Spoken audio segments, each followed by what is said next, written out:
Какво мислиш? Изкуственият интелект може ли да стане отделен вид или ще си остане продукт на човечеството? Напиши ми в коментарите, защото ми е интересно. А сега да чуеш и моето мнение.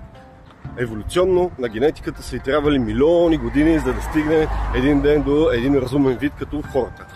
След това този разумен вид под натиска на различни фактори е образувал цивилизация.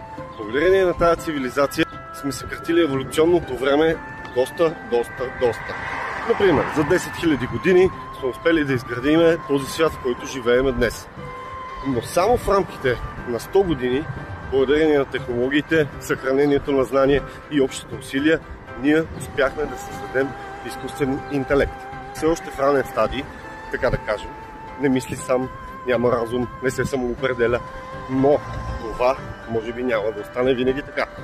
Това е моето мнение.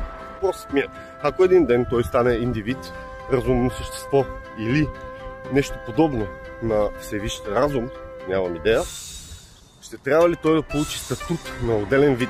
Много важен въпрос за мен, защото си мисля, че изкуственият интелект е част от еволюцията и то е неизбежен резултат, след като човечеството е минало през този дълъг път. Кажи в коментарите.